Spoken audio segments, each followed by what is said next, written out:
dernier truc, vraiment dernier, avant de se quitter, ça commence à être long pour vrai, je vais aller dans l'event graph ici et on va utiliser la case sélectionner et la case overlay pour calculer notre path. Donc, je vais caler la fonction find path to target ici, que dans le fond, ce qu'elle pourrait faire, ça pourrait directement retourner le path, mais vu que je le mets directement dans une variable, ça va être plus simple ensuite pour l'afficher. Ce qu'on va faire, c'est on va prendre la case sélectionner ici et la case overlay ici, get. Hop. Ensuite, on va tout simplement regarder si elles sont valides les deux. Is valide. Parce que si les deux cases ne sont pas valides, on ne veut pas calculer un chemin qui ne sera pas valide de toute façon. Donc on va regarder si elles sont valides. Faire un end boolean ici, voilà. Hop. Hop. If. Ah, en fait, il ne faut pas qu'elle soit plurielle, il faut qu'elle soit impure. Voilà, ça. Désolé. Ok, donc. Une fois qu'on va avoir passé notre souris sur une case, on va regarder si les deux cases sont valides. Si dans le fond, quelqu'un a sélectionné une case et si cette case-là est valide. Une fois qu'on sait qu'elles sont valides les deux, on va get index. Oups, grid index. Grid index. Ah, index. Je vais aller renommer ça immédiatement, rapidement. Désolé. Grid index. Grid index. Voilà, beaucoup mieux. Ok, grid index. Même chose pour ici. Grid index. Voilà, comme ça. Une fois que nous avons les index de ces deux cases-là, on peut les passer à notre fonction qui va calculer le chemin entre ces deux cases. Donc on va tout simplement prendre l'acteur qui est dans notre scène, le convertir en grid index, et si elles sont valides, on va calculer le chemin pour se rendre de la première à la dernière, donc celle qui est sélectionnée jusqu'à celle qu'on passe notre souris dessus en ce moment. Maintenant, il manque juste à sélectionner, faire en sorte que les cases avoir un feedback dans le fond que les cases sont sélectionnées. Donc ce qu'on va faire rapidement, c'est on va se créer une autre petite fonction qui va s'appeler highlight current path. Oups, path comme ça. Ce que je vais faire, c'est que je vais y passer un petit booléen qui is for highlight. Et j'ai actually reacheté. Et voilà. Is for highlight. Je vais passer un petit booléen ici. Pas un array, juste un simple booléen comme ça. Et voilà. Je vais faire un for each loop ici. Donc, on va looper tout simplement dans notre path. Et voilà, comme ça. Ce qu'on va faire, c'est on va encore une fois prendre notre structure ici. On va faire un find pour trouver l'index dans lequel nous sommes en train de looper en ce moment. Et voilà, comme ça. Ce qu'on va faire, c'est on va prendre son tile acteur, on va demander si is valide, parce qu'on ne sait jamais, tout à coup qu'on a oublié de setter l'acteur, on ne veut pas que ça brise, donc on va tout simplement regarder si l'acteur est valide. Une fois que l'acteur est valide, ce qu'on va faire, c'est on va tout simplement lui caller une fonction dedans, event, on va aller créer un nouvel événement qui va être pour highlighter dans le fond notre path. Donc ce que je vais faire, c'est je vais tout simplement me faire un autre événement ici, custom event is in path. Donc cet event là va dire à notre case si elle est dans le path ou pas. Pour ce faire, je vais passer un booléen, encore une fois, b is in path. Et je vais me setter une variable, promote variable, b is in path. Voilà, comme ça. Même chose que toutes les autres, dans le fond. Comme ça. Et ensuite, je vais setter la couleur, encore une fois. Donc, dans le fond, ça va juste setter la couleur, rien d'autre. Comme ça ici. Event is in path, comme ça. Si la case est valide, on va coller l'événement sur cette case en lui passant le paramètre is for highlight, que lui, il va déterminer si jamais on veut allumer ou pas cette case. Comme ça. Ok. Donc voilà, comme ça. Pour que la couleur fonctionne, il va falloir se faire une nouvelle place ici dans le code qui va regarder, qui va changer sa couleur en fond. Donc je vais juste avant la fin, comme ça. Pas la bonne. Je veux pouvoir le déplacer ça ici. Voilà, comme ça. Ok, if isInPath comme ça.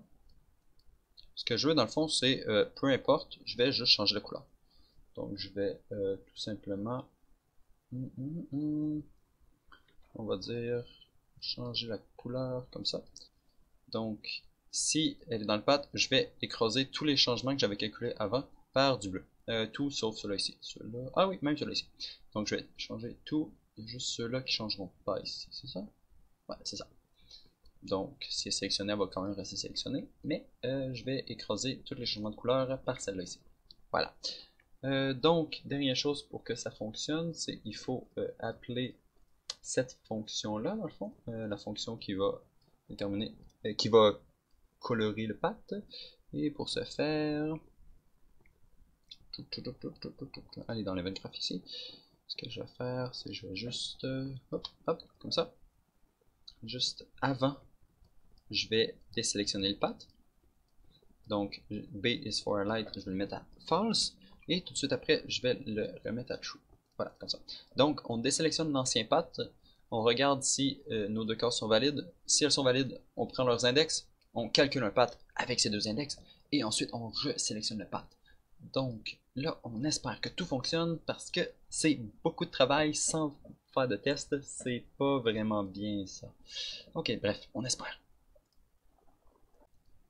C'est parti pour le moment, un temps attendu, donc je fais play. Ok, je passe ma souris sur les cases, il se passe rien. Je clique sur une. Parfait. Je sais calculer un path. I. Infinite loop détecté. Oh, ok, add unique ici. Ok. Voilà, voilà. Commentaire, commentaire. Tout fonctionne. Pourtant, commentaire, ça devrait marcher. Ouais, je pense que je sais pourquoi. Les noms ici, là. Tu sais que c'est pas clair.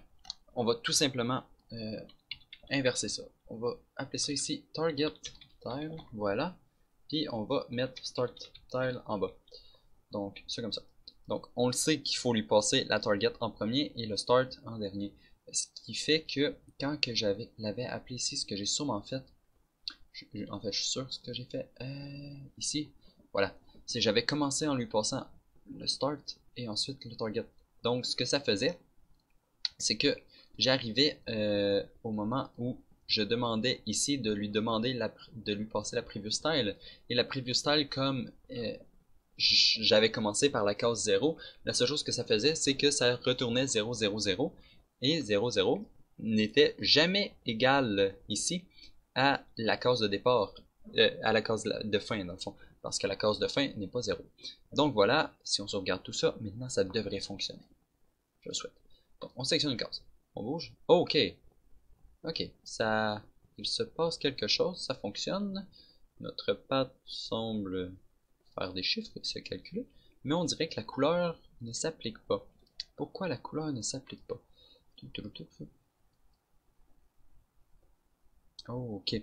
Quand on crée les cases, je crois qu'on oubliait complètement de... Où est le spawn tile ici? Quand on spawnait les tiles, tile acteur, voilà, il faudrait indiquer dans notre structure c'est laquelle l'acteur qu'on vient de spawner parce qu'on le faisait pas dans le fond. Donc ce que je vais faire, c'est que je vais juste faire un add ici, voilà comme ça, avec cet index que je vais splitter ici, voilà comme ça. On va garder son même ground type et sa même position comme ça.